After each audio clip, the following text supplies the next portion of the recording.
بسم اللہ الرحمن الرحیم۔ السلام علیکم ویورز، آج ہم جس عظیم شخصیت کا ذکر کریں گے وہ ہے طارق عزیز۔ یہ عظیم شخصیت ہم میں موجود تو نہیں، لیکن ہم ان کے یہ الفاظ کبھی بھی بھلا نہیں سکتے۔ دیکھتی آنکھوں سنتے کانوں، آپ کو طارق عزیز کا سلام۔ اس عظیم شخصیت کو بھلانا ناممکن ہے، کیونکہ جب بھی کسی اینکر پرسن کا ذکر ہوتا ہے تو آنکھوں میں طارق عزیز کی تصویر گھومنے لگتی ہے اور کانوں میں یہی آواز سنائی دیتی ہے۔ طارق عزیز نے آرٹ اور کلچر کے فروغ کے لیے بہت سی خدمات سر انجام دیں۔ ریڈیو، ٹیلی ویژن، سیاست، ایکٹنگ اور سٹیج میں بھی اپنا نام کمایا۔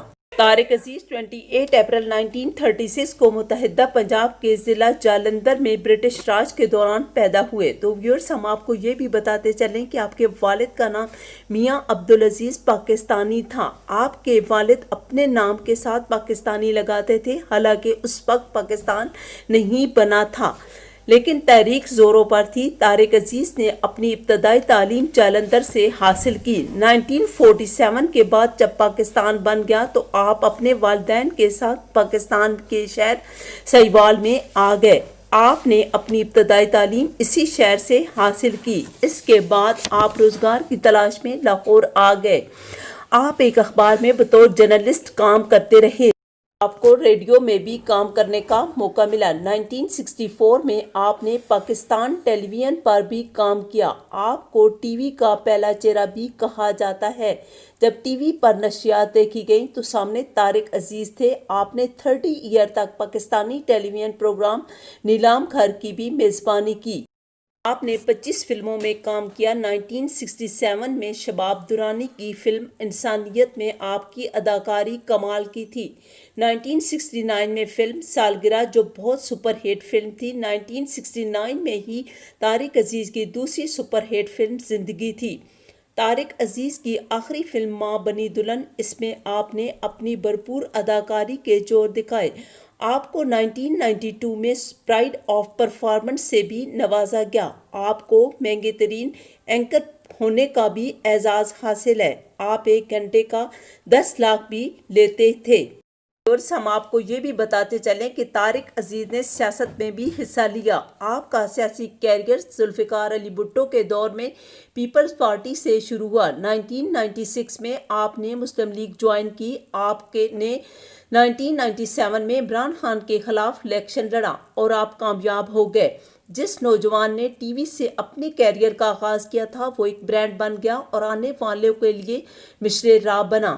انہیں پاکستان سے اس قدر محبت تھی کہ انہوں نے سوشل میڈیا سے ایک پوسٹ کی جس کے مطابق انہوں نے اپنی ساری جائیداد پاکستان کے نام کر دی۔ تو ویورز، ہم آپ کو یہ بھی بتاتے چلیں کہ اس پوسٹ میں لکھا تھا کہ اللہ تعالیٰ نے مجھے اولاد نہیں دی، یہ خدا کی قدرت ہے، جس سے چاہے جسے دے، جسے چاہے نہ دے اور جس سے چاہے لے کر واپس لے لے۔ میں مرنے کے بعد اپنی ساری جائیداد پاکستان کے نام کرتا ہوں۔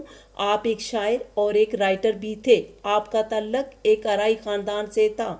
آپ کی مادری زبان پنجابی تھی۔ طارق عزیز کے کالموں کا مجموعہ داستان کے نام سے، جبکہ پنجابی شاعری کا مجموعہ ہمزاد دا دکھ کے نام سے شائع ہوا۔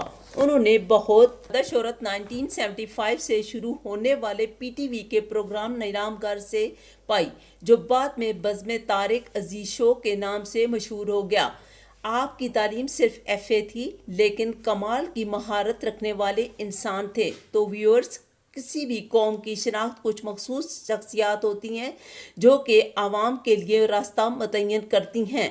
جب یہ شخصیات بچھڑتی ہیں تو قوموں کی آنکھیں نم ہوتی ہیں۔ آپ ایک احساس شخصیت ہیں، ہمیشہ دلوں میں زندہ رہیں گے۔ پاکستان انڈسٹری کا یہ جگمگاتا ستارہ 17 جون 2020 کو اس جہان فانی سے رخصت ہو گیا، لاکھوں کروڑوں پرستاروں کو روتا ہوا چھوڑ گیا۔ ویڈیو کے آخر میں ہم طارق عزیز کے چند اشعار پڑھیں گے۔ غم کی بارش نے بھی تیرے غم کو دھویا نہیں، غم کی بارش نے بھی تیرے غم کو دھویا نہیں، تو نے مجھ کو کھو دیا، میں نے تجھ کو کھویا نہیں۔ نیند کا ہلکا گلابی سا خمار آنکھوں میں تھا، نیند کا ہلکا گلابی سا خمار آنکھوں میں تھا یوں لگا جیسے وہ شب کا دیر تک سویا نہیں۔ دیکھتی آنکھوں سنتے کانوں کہنے والی آواز ہمیشہ ہمیشہ کے لیے خاموش ہو گئی۔ اللہ تعالیٰ آپ کو جنت الفردوس میں جگہ عطا فرمائے۔